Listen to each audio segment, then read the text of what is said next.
All right, so hi again and welcome. Like I said, I'm Dr. Kristin Jordan and I teach in sociology and I'm a data scientist in the Office of Institutional Research. And that Office of Institutional Research here at Channel Islands, as well as most of the offices of institutional research at all of the CSUs, use Tableau as their main tool for aggregating, studying, analyzing, and visualizing data about our students. So that's what an Office of Institutional Research does. If you go to the Canvas course, or if you just Google CFUCI Institutional Research, you'll be taken to a page and you can actually look at a bunch of public-facing dashboards that will show you how we use Tableau here at CI to visualize enrollment, retention, graduation, even things like postgraduate outcomes. Once you graduate, where your students go on to graduate school and so on. So Tableau is a really versatile tool, like I said, that gets used a lot in higher education, but it also gets used across all sorts of industries. When I go to Tableau conferences, there are big hospitals there who use Tableau. Big companies like Coca-Cola and others. Sorry, are you recording it? Yeah, is that okay?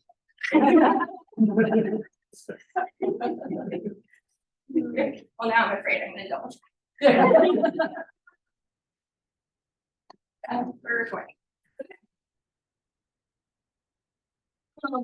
So if you're, I know some of you are here to kind of learn Tableau, but we're hoping that many of you are here. Now this is not gonna hurt.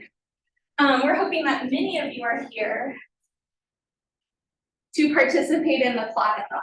And registration for the Plot-A-Thon is now open.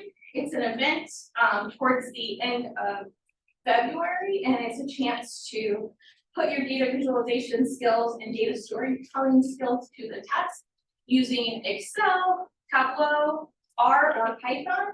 And there are prizes.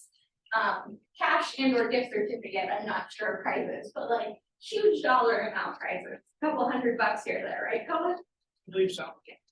So way better prizes than I've ever seen at any other events.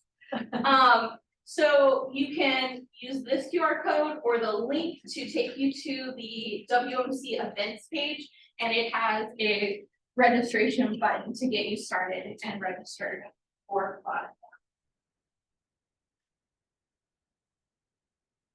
So today's plan, we're going to spend a little bit of time getting familiar with our data.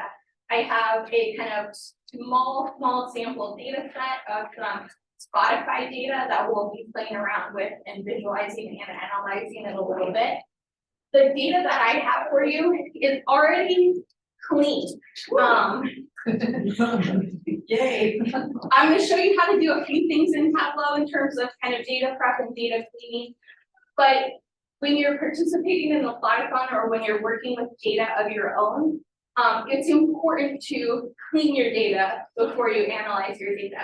And so as part of these lunch and learn workshops and also as part of the Plot-A-Thon Canvas course, there's a great section on data cleaning that actually Dan, who's joining us virtually, put together.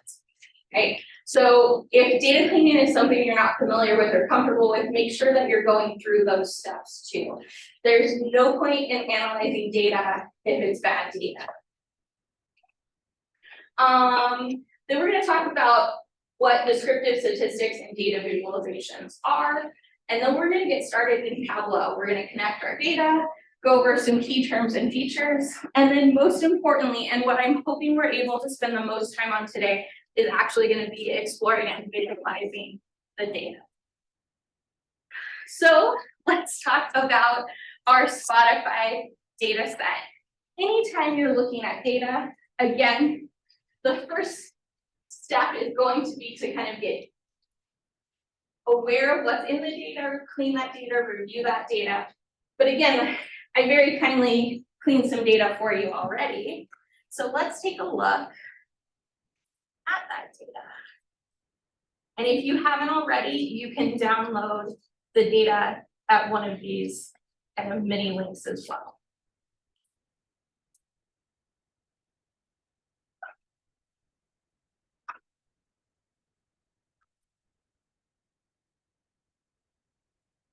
So this is the selection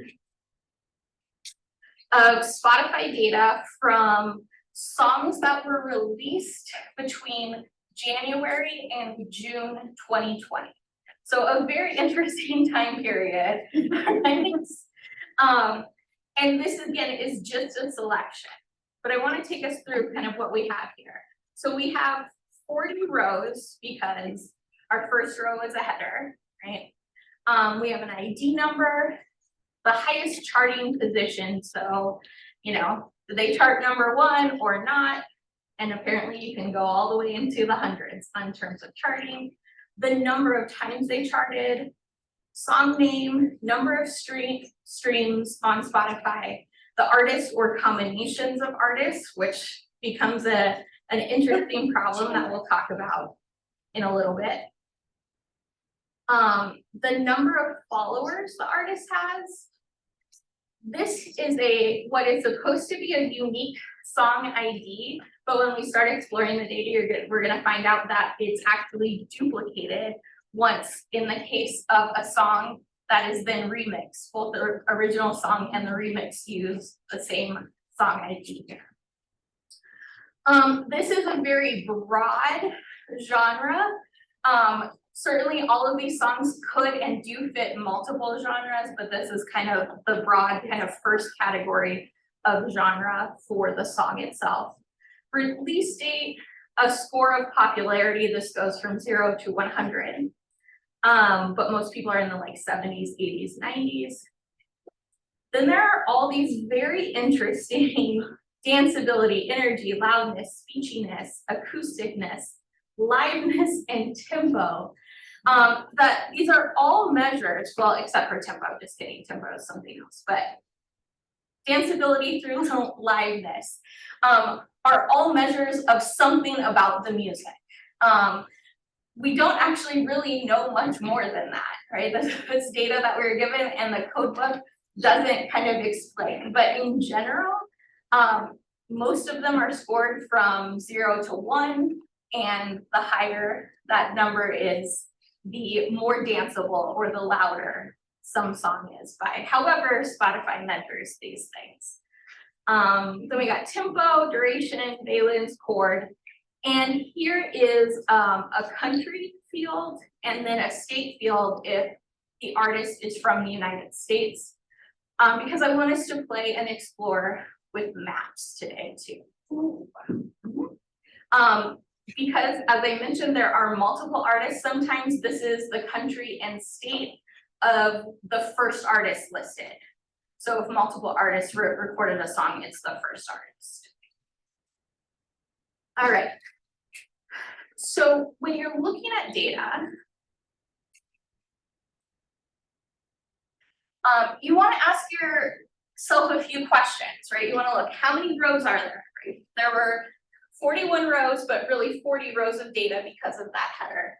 What's the unit of observation, right? How are we measuring the data? Is it 1 row per song, 1 row per artist, 1 row per album, right? In this case, it's 1 row per song, but it's possible to have data at all sorts of different levels of analysis, right?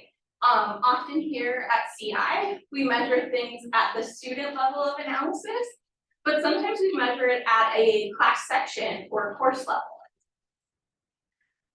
The other thing you want to pay attention to is kind of what variables are included, and we just went through all of those, but what types of variables they are.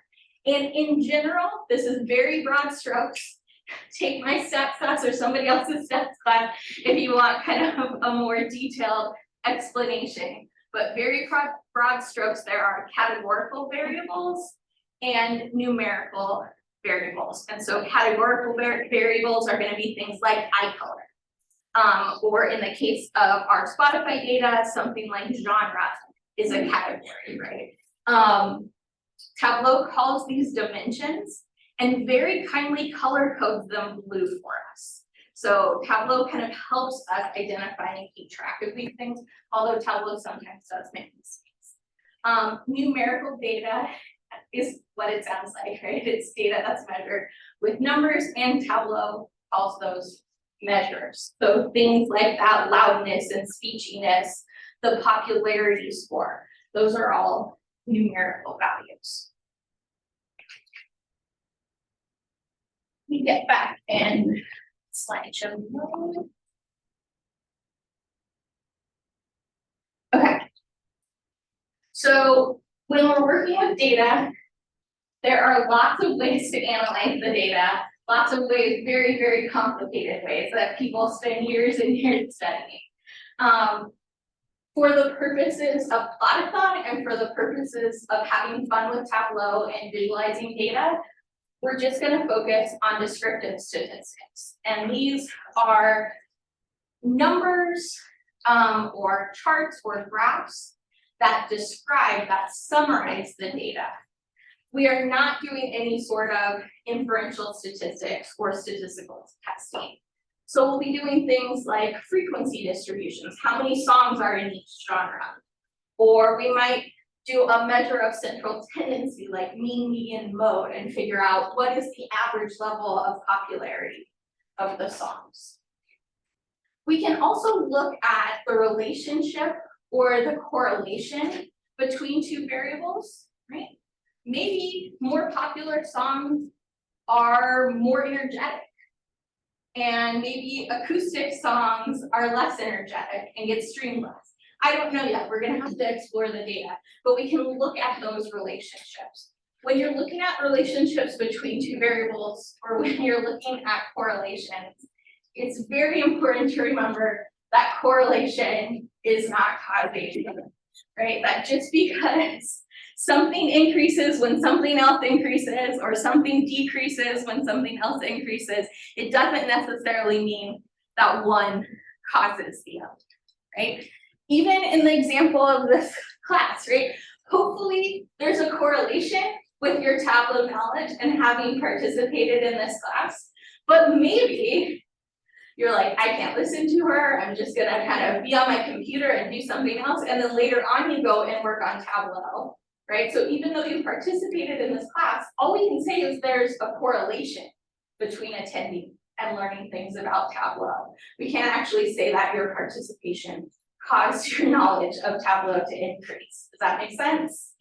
I mean, hopefully it does, but, and when we look at data and the relationship with data, we get spurious correlations like this. So I'm a sociologist by training, so I chose this example.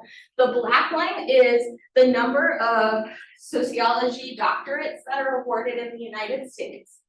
And the red line is the worldwide non-commercial space launches. And I mean, this is the, like, they are very similar in terms of their pattern over time, right? But if you know anything about sociology, you know that we have nothing to do with actual space launches. Now, we might want to do an ethnography about astronauts or something, but in terms of actual building spaceships and see, I don't even know how to describe it, right? In terms of those things, right?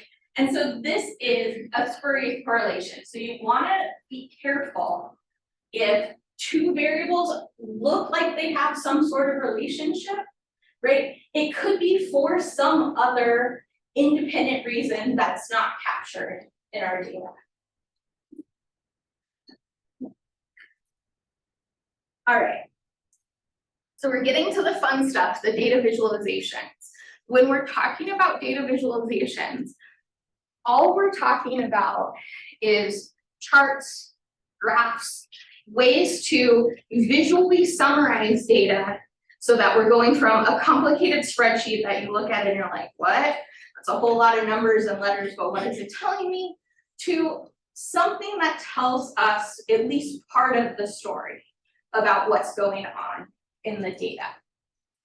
There are a lot of best practices when it comes to choosing the type of data visualization for the type of data or the type of variable that you have. But the cool thing about Tableau is it also provides kind of a lot of flexibility to customize and do things that are a little bit out of the norm in terms of data visualization. as well. So if we're doing data visualization to describe one variable, in this case, this is mostly examples of the types of things sold, like the broad categories of things sold from Tableau Superstore data, right? And these three visualizations, all three of them are actually summarizing and visualizing the exact same data, okay? So we can use Tableau to describe one variable by building some sort of bar chart. We can also build a pie chart or a donut. I prefer donut, I think they're cooler looking. It's basically a pie chart with a blank circle in the middle. But you want to be very careful with pie charts. In a lot of cases, it's hard to get a grasp of really what's going on in the data if there's too many categories and it gets too messy. Like you've all seen a pie chart that's just like a whole bunch of slices and you're like, I can't tell what's bigger and what's smaller, okay? In this case, it works. We can very easily see that over half, in this case, 60% of sales are for office supplies. Rule of thumb though, when in doubt, just avoid pie chart. I say that as someone that then you're gonna go to the campus's IR website and you're gonna see that I use donut charts all of the time. But I use donut charts very strategically to compare two categories. And so you can very clearly see what percentage of CI students are transfer students. What percentage of CI students are women? What percentage of CI students are the first in their family to go to college, right? You see that percentage very clearly when you're looking at a variable that has one or two categories. But if I had a pie chart of all of the majors at CI, right, that would look very messy and very complex.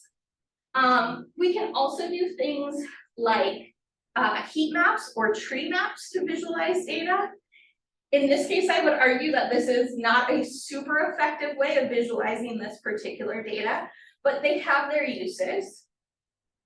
And this is using different data, but this is a histogram. And you can use that to summarize and describe and visualize one variable when it's numerical, okay? In the case of a bar chart, we're summarizing and visualizing a variable that's categorical, okay? And what's the main difference besides the colors between these two charts?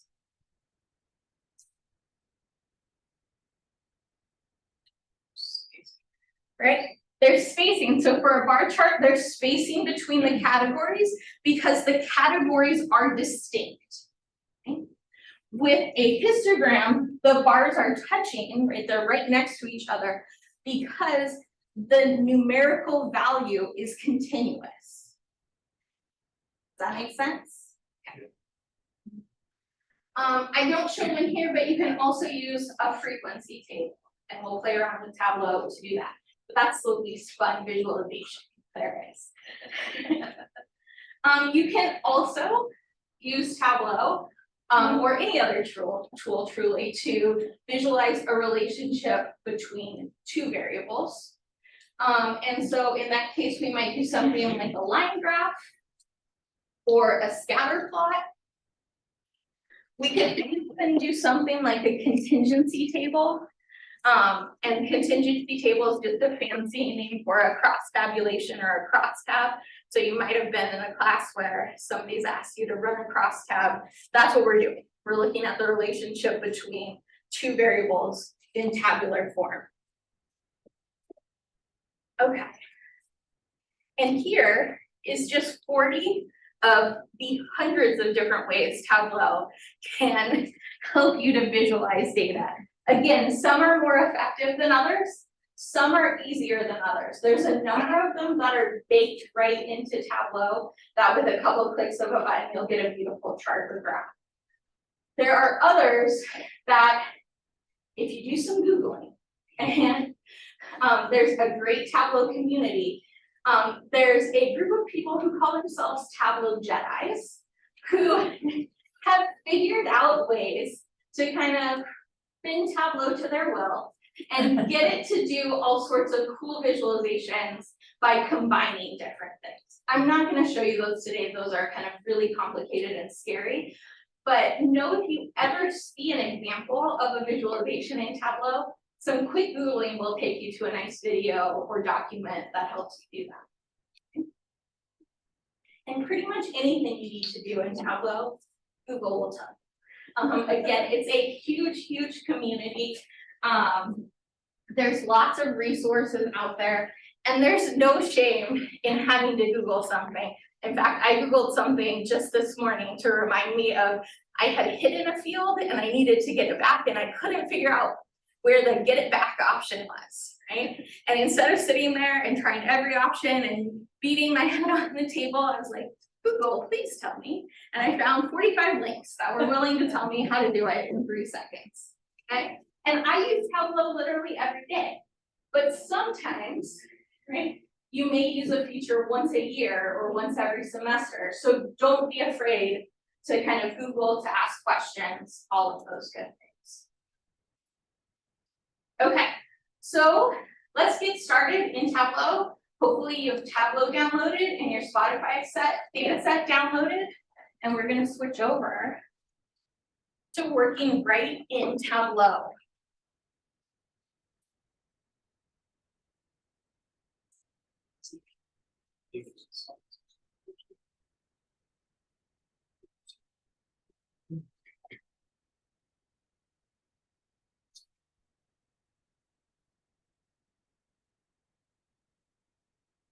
Slash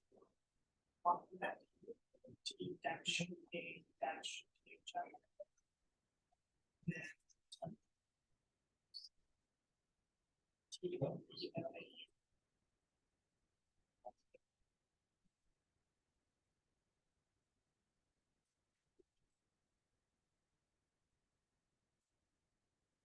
All right, so when you open Tableau, if you're opening it for the first time, it's gonna look something like this, which sometimes scares people because it's like, what, how, it says nothing. Yeah. That's totally okay. Once you start using Tableau regularly to build visualizations, this whole blank space will start to fill with those visualizations that you see. But currently, we have Tableau open, but no data in Tableau to do anything with. The beautiful thing about Tableau is it can basically sit on top of any sort of data set or database and pull the data from that you need. In this case, we're using a simple Excel file, but a lot of times I pull data directly from SQL Server or something like that. So you're gonna go in this blue bar for connecting, and underneath where it says to a file, you're gonna click Microsoft Excel, because that's where our Spotify data lives. And then you're gonna navigate to wherever you have that Spotify data set saved.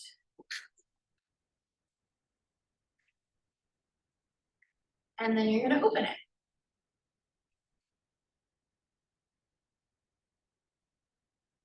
And when we do that, Tableau automatically takes us to this data source page. So don't let that little kind of highlighting of sheet 1 fool you. You're on what's called the data source page to start. And you can see that not only does it tell you what data set you're connected to, it tells you if there's multiple sheets, what sheet you're using. And then from there, you get summaries of the data. This kind of big set of data over here, which you can scroll through, is basically a copy of that Excel spreadsheet, but in kind of Tableau's form. And you can start to see that Tableau's already categorizing the data. So song name has a little ABC and it's blue because that's a categorical string variable. Number of strings has the number mark and or hashtag, and it's green to kind of signal to us that it's a numerical value.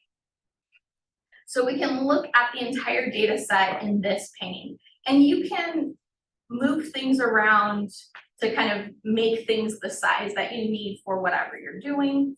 In this pane over here, it's just a summary of the data. Again, it tells you that type of data. So in addition to number signs and ABCs, we see this is a little calendar because it's telling us that this date field is actually a true date field and it's reading it as such. Or down here for state and country, you see a little globe. So it's telling us that Tableau is reading those fields and actually recognizes them as some sort of geographical location. And it can do the same with latitude and longitude, with zip code, with all sorts of interesting geographic data. Okay, so remember I told you that most of the data cleaning you're going to want to do in Excel. Because this free version of Tableau doesn't have a ton of features when it comes to data cleaning. But one nice feature that it has is it allows you to split up fields if it doesn't make sense for them to be together. So in this case, right, we have artists, and sometimes it's just a single artist like Billie Eilish. Sometimes it's a combination of artists, so Bad Bunny and someone else. Sometimes it's a whole host, right? There's probably like 4 or 5 artists here. And if I made this wider, we could see all of them. Okay. So remember, one of the things I told you was that for the country and state fields, it was just attached to the first artist that's listed. So I want to figure out a way to isolate that first artist from the list in this original artist field. And in order to do that, I'm going to go over here and click on and highlight my artist field. And then click on the little caret. And it gives me a number of options. But the option that I want to choose is custom split, right? I'm going to tell Tableau how I want to split up that artist field. And so how should this data be split? It asks you the questions and leads you through the steps. You don't kind of have to remember complex code like you would in SQL or Python or R or Stata. So in this case, we know that those artists are split with a comma. So I'm going to put a comma in that little box. And then do I just want the first name split? Do I want the last name split off? Or do I want all of them? Now, truly, I'm only interested in the first, so I could choose first. But I'm also a massive data nerd, and I like to have as much data as possible. So maybe in the future, I want to know all of the artists. And so I'm going to choose all.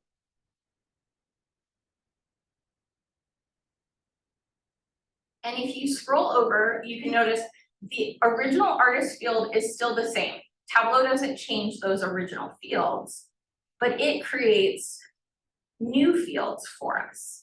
And so we get in artist split 1, this is the first artist listed. And so every song is going to have at least that first artist. And again, that's what's attached to this country and state data. And if there are additional artists, right, they get their own column as well.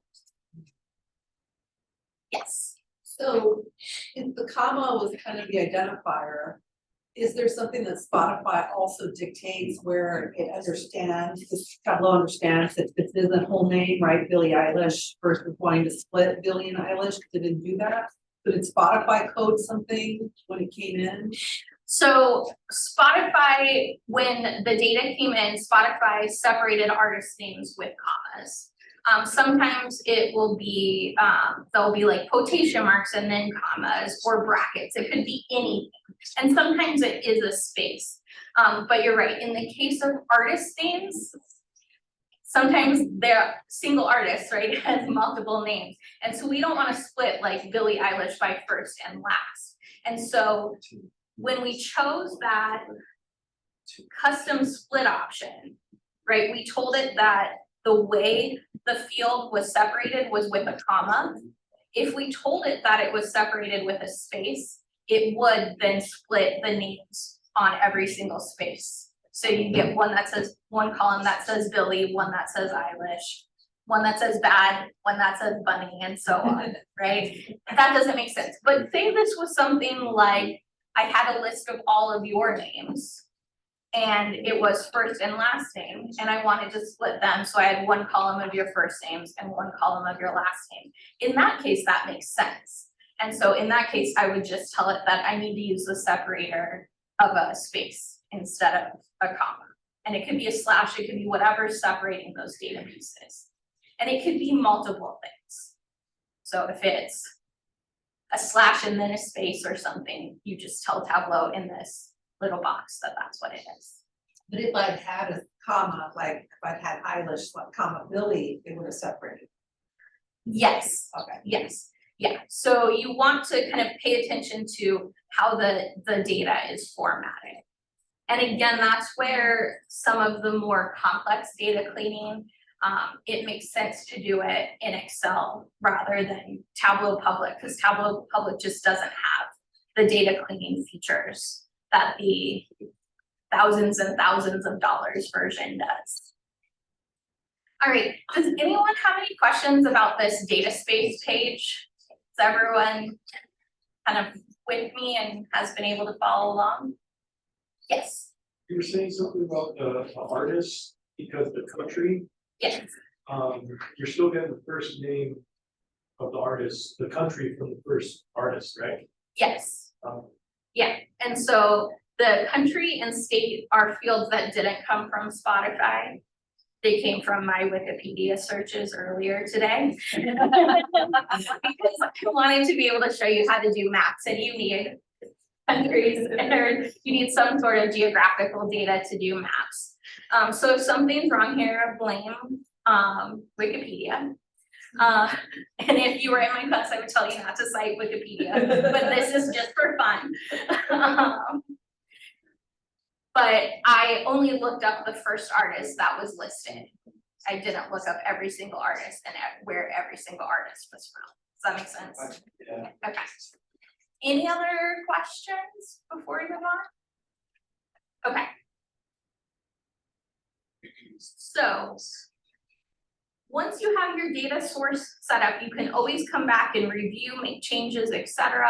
But for the most part, when you're building data visualizations, you're going to use one of these options next to the data source down at the bottom.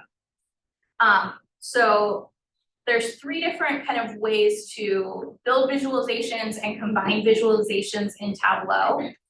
The first way and the kind of basic building block is a sheet. It already starts with sheet 1 open for you, but if you click on this next little box, you can open as many worksheets or sheets as you need. Each sheet contains one data visualization. Okay. And then this next little button, right, that's kind of a box that's split in 4s. This is a dashboard page. And a dashboard page is where you're going to combine the data visualizations together, add a title, add links, add whatever else you need to that data visualization. This last button is a story. And to be honest, I'm not clear why Tableau still has this story feature. I don't know anyone that still uses them, except for like the Chancellor's office still has some old dashboards that they haven't updated in years. And so they're still using stories. But stories are one way to kind of combine dashboard pages to tell a story. The thing is that when you publish Tableau dashboards, you can publish them with tabs or with buttons at the top that allow you to customize how people move through your dashboard pages And so there's really no use for stories, especially because, let me show you. When you set up a story, it builds all of these big boxes at the top and you have no control over the size or how people see them or other things. So my recommendation is to just ignore the existence of stories and use dashboards to tell your data story. All right. So we're looking at sheet 1. And you'll notice that whatever the sheet in the tab is called down below, it all will be reflected up here in the title, in the kind of main portion of the worksheet. So if I change this to, say, genres, it's going to automatically change this to say genres. Okay. So you can change the names of these tabs, and I highly recommend it. You don't want to be in the situation where you have sheets 1 through 60 and you're like, which one of those is that one bar graph, right? Name them. The other thing you can do is you can right click on them and you can color code them. Okay? I use that color coding feature a lot because I have visualizations that a group of them go on one dashboard page, another group of them go on another dashboard page, and so I color code them so I can see all the blue ones are on page 1, all the green are on page 2, and so on. Okay. Some other things you need to know about kind of Tableau and its features. The actual data fields are listed here in this left-hand column. And the dimensions, right, those categorical fields are always going to be at the top. The numerical fields, those measures, are always going to be at the bottom. Okay.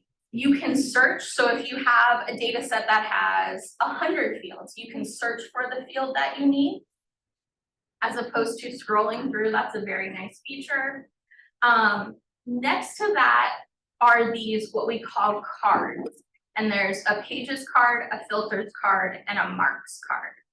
The marks card is kind of how you tell Tableau how you want to customize your visualization.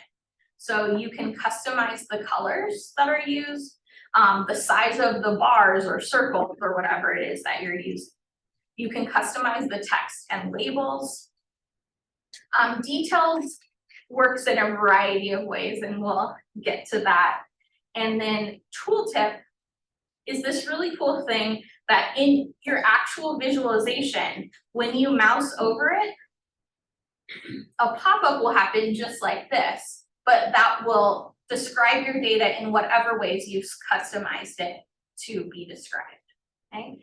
And in any of these marks cards, you can just drag a field over and it will do something. This obviously isn't useful, but I want you to get used to in Tableau, you can literally just drag and drop things around to get to what you want. Filters is another place that you can just drag things around. So I'm going to go back to genre. If I drag genre to filters, I get a list of all the genres from our data set.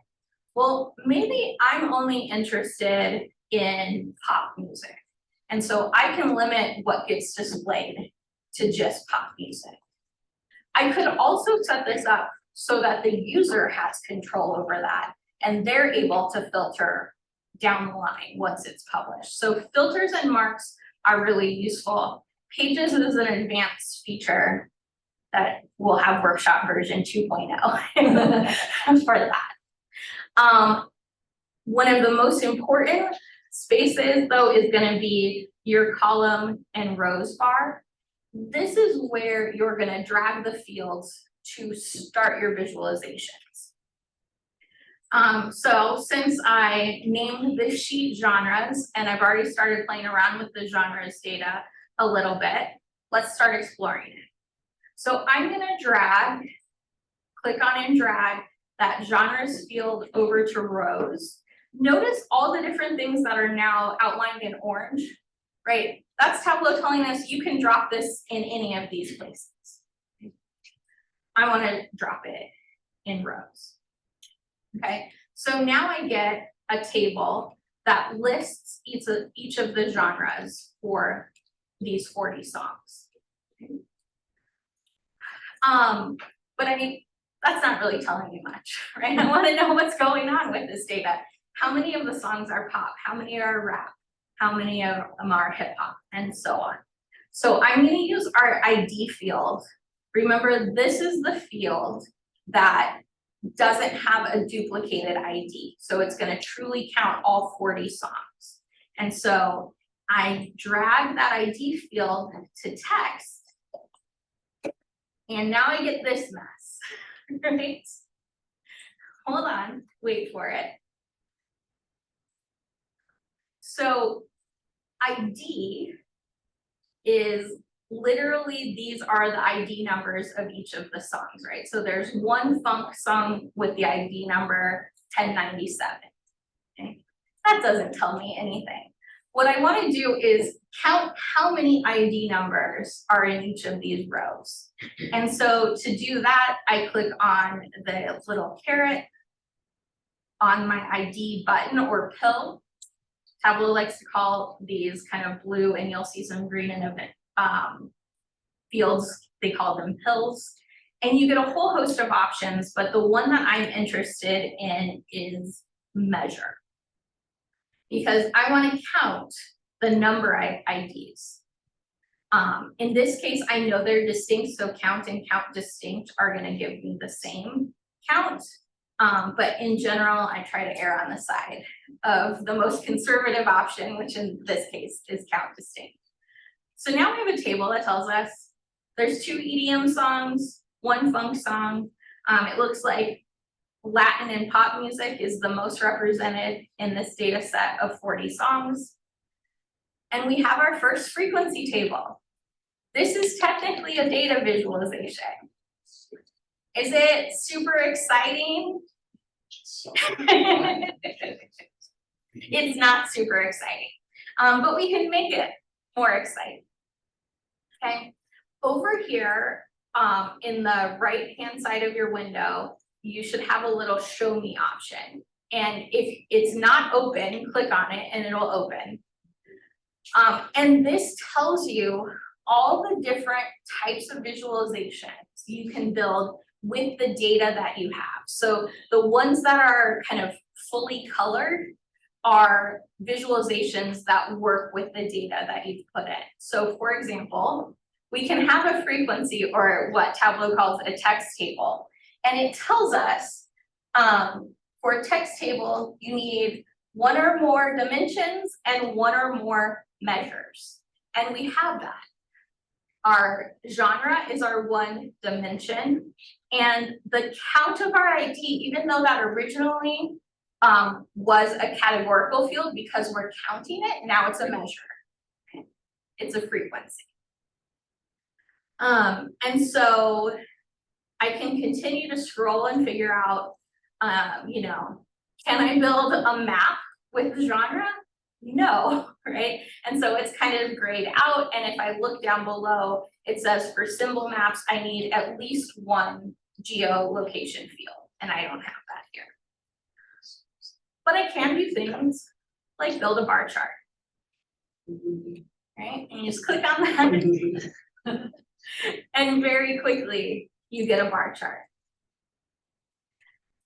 Now, you've got a visualization, but the fun thing about Tableau data visualization, and especially Plot-A-Thon, is figuring out ways to visualize the data that's both appealing and easy to understand. And so what sort of things might make this bar chart a little more appealing or easier to kind of understand? More colors. More colors, okay. So, you want bubbles? We'll talk about bubbles in a second. So I want to color code these bars. So I'm gonna go back to genre and I'm gonna drag it over to color. And now all of a sudden I have a legend and these bars are color coded. I don't really like these color options, so I can click on that color marks and go to edit colors. And Tableau gives me a whole bunch of different options of things to choose. Maybe I'm gonna choose Jewel Bright instead. And I can all of a sudden then assign EDM this kind of periwinkle color instead. I don't know. But you can customize it in a variety of ways. You can even customize it down to a hex code. So for something like CI's dashboard, for Channel Islands, we have a very specific red. If you're interested, this is how often I use it. It is CB 132A.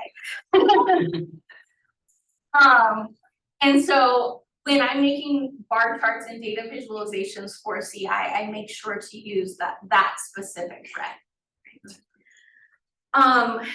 So you can color code this. What else might make this a little easier to understand besides color coding? You sort it that way. If you sort it, yes. And of course, Zoom is not wanting me to be able to see that often. But here in this toolbar, there are a few options. One, you can sort in descending order. The other, you can sort in ascending order, but very kindly Tableau shows you the visualization, so you get a sense of descending means the biggest is going to be on the top, okay? So if I click that, now all of a sudden I can clearly see kind of the bigger categories down to the smaller categories in terms of genre. I could also, instead of having a bar chart go horizontally, I could have a bar chart go vertically. And that's next to these sorting options, this little swap rows and columns. It's just going to flip where genre and the count of the ID are, so that now all of a sudden I have a vertical bar chart instead. Tableau always defaults to your visualization fitting what it calls a standard size. I don't know what that is because it varies dramatically between data and visualization types. But in general, when I'm working on a worksheet, I like to set it to the entire view so that it fills that entire window.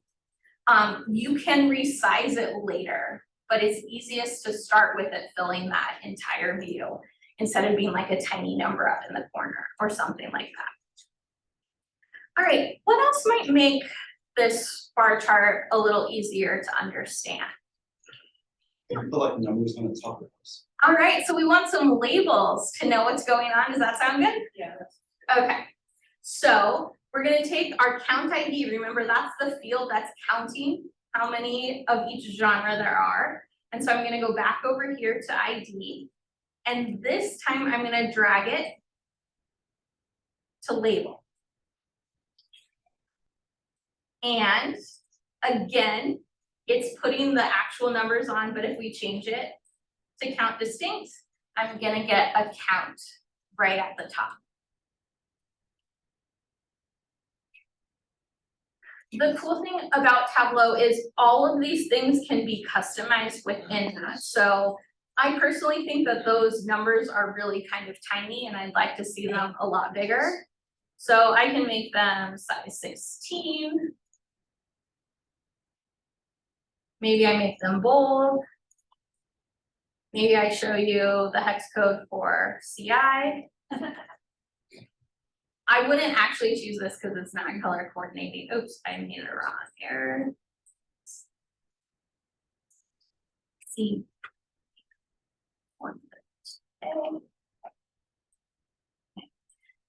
This is not visually appealing to have red numbers on there, but I just want to kind of give you a sense of how customized things can get.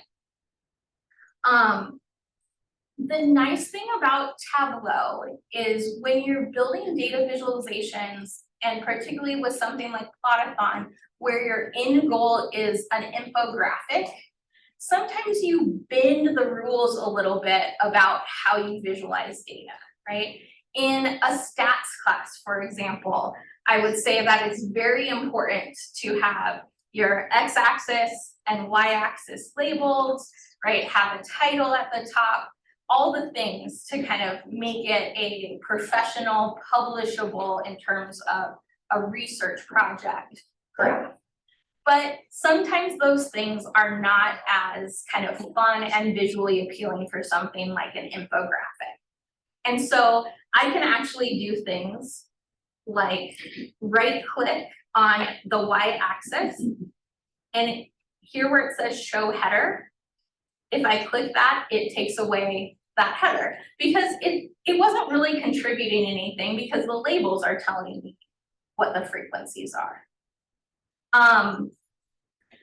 Down here, the genre labels are really tiny. And especially compared to this number size, I could certainly go in by right clicking and going to format. I get a whole bunch of formatting options for those fields. But I'm going to show you what I consider an even cooler, better option, which is to take my genre field, drag it over to label. And so now I have the number, that frequency count, and the genre in my label. But I'm still like, now it kind of looks messy. So maybe I want to do something first. I'm going to get rid of the red because I can't look at that ugliness anymore. But I can do things like change its alignment. So let's say I want to move the labels to the bottom of the bars. I can do that here. I can change the direction, right? A whole bunch of ways to customize how it's displayed to kind of make it a little more fun, make it more visual appeal when you're telling that story with an infographic. And now that I have that genre label there, I can uncheck that show header option and remove it. Okay. You can even get really fancy and remove these like axis and grid lines. You can do all sorts of things, but that's a bunch of customization options for the bar chart. Now someone asked, you asked for bubbles. Right, so down here in the bottom right hand corner, there is a bubbles option, and we have one or more dimensions and one or two measures, so we can have bubbles. We have to, sometimes when you make those changes, you lose your labels, and so you have to remind Tableau that you want those labels back. So you'll notice that genre stayed in that label field, so we're seeing genre, but that ID count moved from the label to the size because the count is telling Tableau how big to make the bubble. Okay. And then of course you can play around with the colors, but I definitely want the count on the bubbles, not just the size. Because as fun as bubbles are, right, they're not quite as good at telling us, right? I can't tell just by looking at it that that green circle is 12, but the yellow circle is 11, right? I can't tell that. I can hover over and my tooltip will tell me. But I can also go over here, so where I have count ID, and it's in size, if I push Control and then click on it, I can drag it to label and it'll duplicate. So I want to show you that one more time. So if I just dragged it to label, it leaves the size field and now all of a sudden it's labels, but it's so tiny you can't see them. you need to hit control, and when you hit control, it'll duplicate whatever field you're interested in. Okay, I could have also, from my left-hand variable list, I could have also dragged it over that way too, so you have lots of ways. I chose to use the control duplicate option because it was already set up as count ID. And if I just dragged ID over, I would have had to tell it to count it again. This is an okay example of bubble charts because there's a decent amount of size variation. One of the things that a lot of Tableau users actually use for bubble charts is once you move bubble charts into a dashboard, and really any chart, you can then set it up to filter within. So if I had bubble charts in a dashboard and I set it up to filter, if I clicked on pop, it would change all my other visualizations to only show me the pop songs, right? And so it's not necessarily great for telling us the actual kind of numbers, the size of the distribution, but it's a nice tool for other things. The same with a tree map, which is basically boxes instead of bubbles. Okay. One other thing that I want to show you here, and I'm actually gonna go back because I want to go back to my semi-pretty bar chart. Is currently I'm displaying the frequency, but maybe I want to know what percentage instead of how many, right? I want to know of these 40 songs, what percentage are pop? Well, I can do 12 divided by 40, but I can also tell Tableau to do 12 divided by 40 for me. So I'm going to drag the ID field from over here. Don't use the green ID field in your marks card because you're going to drag it to label again, okay? And you can't do the control duplicate within the same little mark, like you can't do it. I couldn't have done control count ID into label, it would be like, I'm already there. But it doesn't know that we want to eventually use this ID as count ID. So I'm going to tell it to count, just like we've done before. But here's the fun part. If I click on that little down caret again and go to quick table calculation, I can ask Tableau to tell me the percent of the total. And then maybe I want to do some customization. So I don't love having multiple decimal points in a percentage. So I can click on format and go to numbers and tell it I only want 1, or I want 0, or I want 5, right? Whatever you want. But again, you want to choose something that is visually appealing and visually useful. I can also then go in and customize the way the labels are showing up on those bars. So maybe I want it to say genre first. So I'm just copying and pasting to move genre to the top. And then maybe I want it to say the percentage after the genre. And then I want to put the count in parentheses next to the percentage. And maybe I even want to signal that that count is a count by using the symbol n and equals. And you can add all sorts of things. So see all of these fields that are grayed out and have the carets on the side, those are the actual fields that Tableau will automatically display, right? We drug genre over there so it knows to display genre.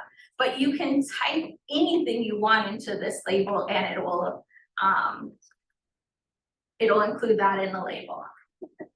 Right? Cool. Again, not useful, but fun.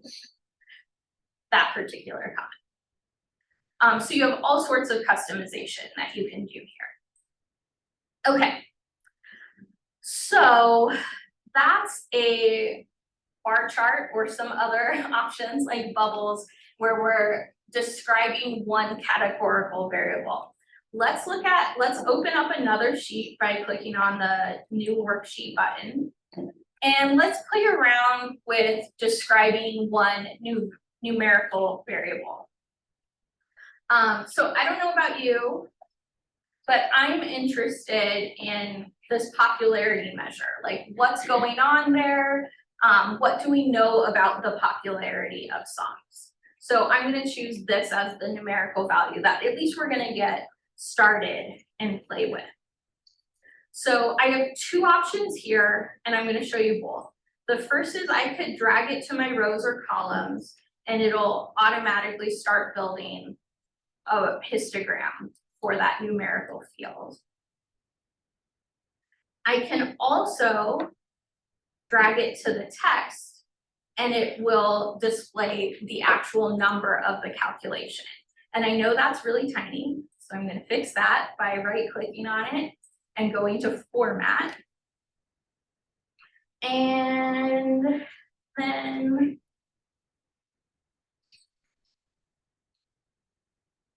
changing that size. And even that looks super tiny. Let's make this giant. Okay. So now that we can see it, I'm reminded that we haven't done some important things. One is renaming our sheet. And just like with the labels, where the field shows up in the title, if you double click popularity, it'll open up this edit title option.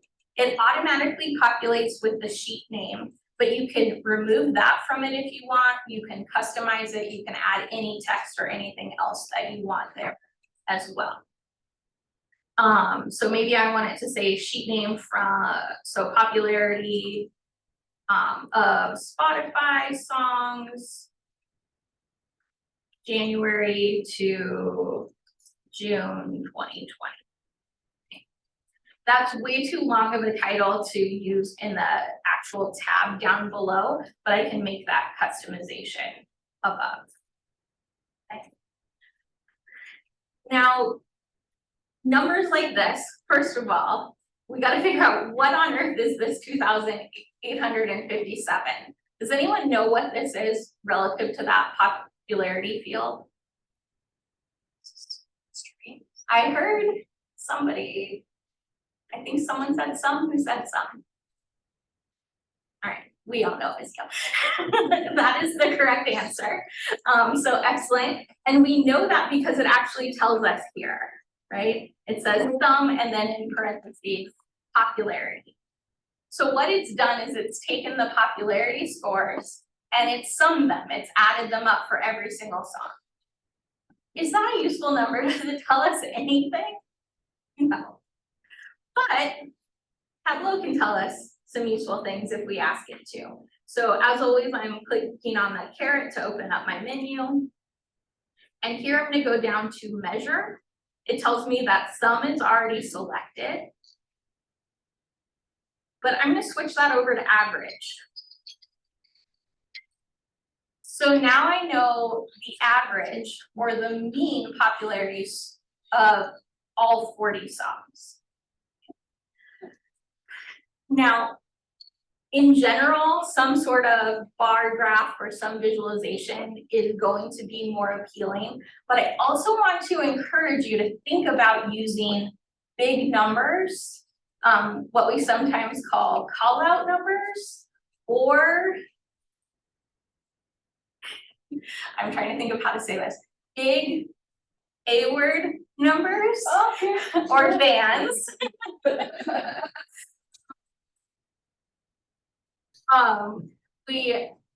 To highlight something really important, okay? So for example, at Channel Islands, one of the most important numbers for administrators and other people to know is how many, what's the number of students enrolled each semester. So I have a dashboard that tells us in a huge number exactly how many students are enrolled each semester. And just like the other things, I can color code it, I make it the CI red, I make it bold, all of those things. In infographics and other visualizations, a band, a big you know what number, I would say this normally, but we're in, here people I don't know. And so that big number, that call out number is a nice signal, but it also is nice to use in conjunction with something else. So we maybe want to keep this, we maybe want to know the average popularity. And in fact, I'm going to go back in and customize this to say average popularity of Spotify songs. Okay. I want to keep this number because maybe I'm going to use it in something in the future. So instead of continuing to make changes on this sheet, I'm going to right click on the popularity tab at the bottom and scroll up to the duplicate option. And I want to duplicate the sheet. So now you should have popularity and popularity too. Okay. So instead of just having this giant number of the overall average of all 40 songs, maybe I want to know how that popularity is distributed across genres, right? Are K-pop songs more popular than funk songs on average? And so I, as always, can click on my genre field and I can drag it over to my columns or my rows. Have no fear, right? We're going to get back to nice visualizations. All you need to do is click on that bar chart and it's going to take you from those giant numbers to our kind of default blue bar chart.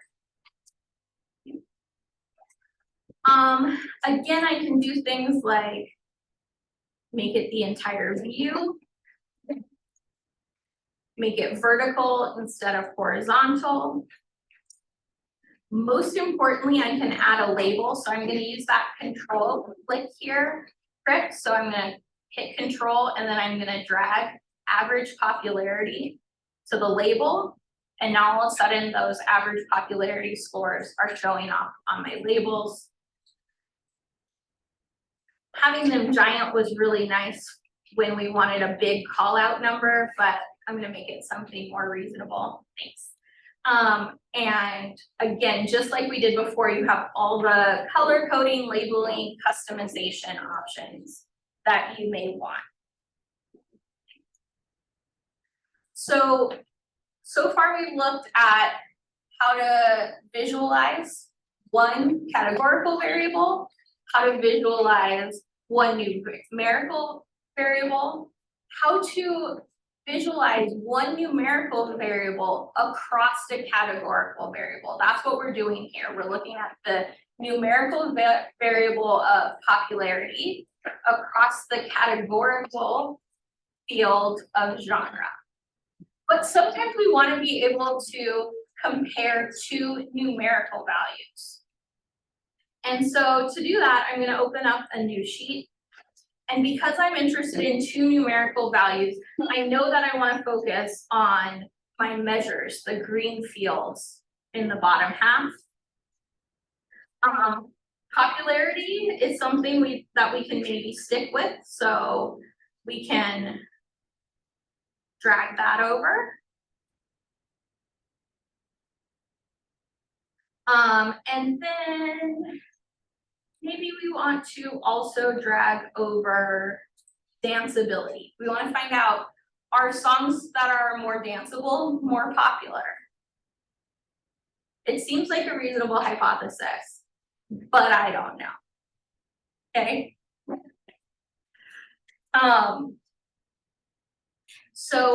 So far, right, what it's telling us is the sum of the popularity score relative to the sum of the danceability score. That's useless, okay? But we can do something like pull in. So down here in measures, there's always gonna be this field, and notice that it's in italics. And the kind of four below it are in italics. That's kind of your signal that these are fields that Tableau has generated that are not standard or didn't come with the data set as you brought it into Tableau. The count field is going to do a very similar thing that the ID field did. It's gonna let us count things. And so I'm gonna drag the count over to details. Just kidding, not details. Nope.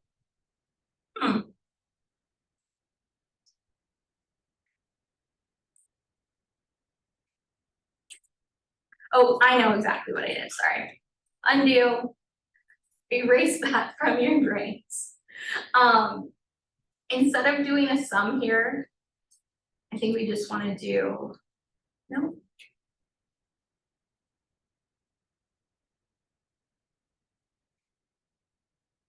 My apologies, I did this morning and it worked perfectly. Let me play around until we get to where I want to go. Okay. Let's reset. Let's do something like the number of times charted and how that maps on. Oh, I know what I did actually. No, now I'm really angry. Apologies. We're in the final minutes and I've lost it. I'm gonna throw some fields back in so that we can see this numerical relationship. It's telling me I have a scatter plot, but again, it's looking at a sum versus a sum, which is not very useful. And so I'm gonna change this to, this one is count, but it's clearly not. Let's try, oh, I know. Here we go, sorry, losing my mind. You wanna use that actual ID field. In this case, I put song ID, but the regular ID field will work as well. And you just move it over to the label. And so now instead of, again, I have that note, I tried it, it didn't work the first time. Sometimes you just have to try and try again. When you move it over, now instead of having a sum versus a sum overall for all 40 songs, now we have a plot point, a circle for each individual song and the way in which their numbers of streams and acousticness intersects. Again, it looks like in this case, all of these songs, regardless of their level of popular or acousticness, have a huge number of streams. So maybe this isn't the relationship that we're interested in. Maybe there's something about popularity by acousticness. And so you can continue to kind of trade out these fields just by dragging and dropping one over the other to explore what's the relationship between acousticness and all these other measures within the song, okay? This is rushing a little bit through the scatter plot point. One thing I would really recommend doing though is actually removing the label in this case, because the ID is just kind of confusing and not telling us much. So now we just have a true scatter plot. But I want to use these last few minutes to get to the promised map. Because this is one of the coolest things that Tableau does so easily relative to a lot of other mapping options. And so I've started a new sheet. And this time I'm going to drag country over to rows. It's not exciting yet. It's just starting me off with that kind of normal text table. Again, I want it to have a count. So I'm gonna drop ID and do count distinct. And so now I get a count of artists by country. So there were 18 artists from the United States, 1 from Spain, and so on. But again, table's not super exciting. I want a map. So I'm gonna click on my map options. This first map is a symbol map, and it's gonna take a second. And when it's a symbol, it's just gonna give you a shape. It defaults to the circle, and the size of the circle is supposed to signal the frequency. So the United States has a larger circle because in this sample of data, more artists came from the United States than other countries. I like the kind of filled in map option a little better. It's just a lot more visually appealing. In this case, it's color coded so that the lighter colors have fewer artists from that country and the darker colors, again, in this case, the United States. And the cool thing is that when you hover over, right, not only does it tell you what country, but it highlights the entire part of the country so that you can, for example, realize and remember that Alaska is part of the United States, even though it's up there. And it's really tiny, but over here, those little tiny Hawaiian islands as well. And so you get that same sort of option for all of the countries. And you can do a very similar setup for states and do maps of states as well. And again, down to things like zip code or city. So for example, at CI, we have a dashboard that has a map that shows us the city and county that CI students came from. So we can see, for example, that more students actually come from LA County than Ventura County, things like that. Cool. Okay.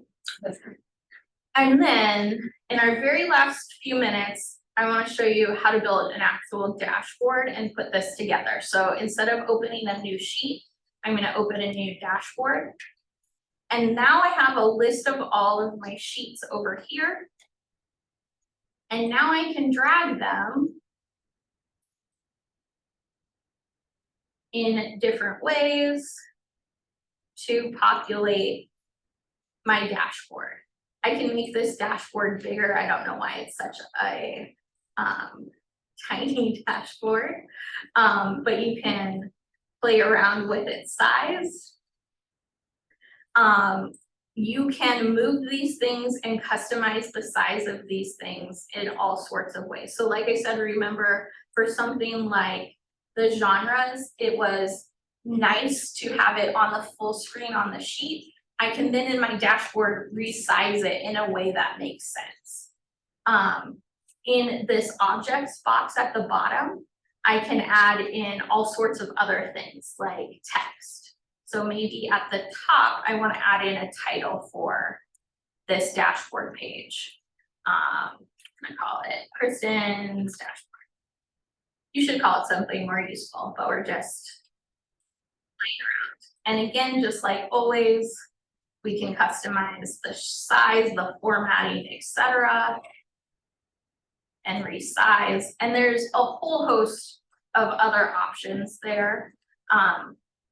But hopefully this is enough to get you started in playing around with some visualizations in Tableau. Remember, Google is your friend when it comes to Tableau. And so anything that you're trying to figure out, the Tableau community will have some sort of answer. And if you get really stuck, feel free to shoot me an email and I'll help you problem solve that. Any questions or anything? All right, well, thank you for your time. I hope you're excited about Plot-A-Thon and excited about Tableau. And if you have a minute, please scan this QR code or use the link in your in the slides that you have access to. to take you to a survey. This is a kind of general, writing and multi-literacy center survey.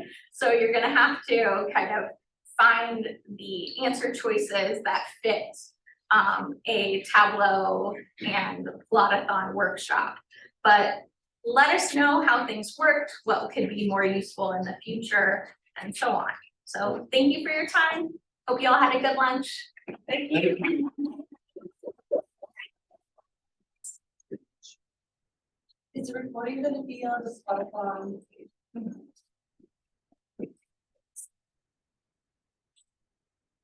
Hey, can I make a little announcement? Oh, yes, Anne wants to make an announcement. Oh, yes, no, 1 second. Go for it.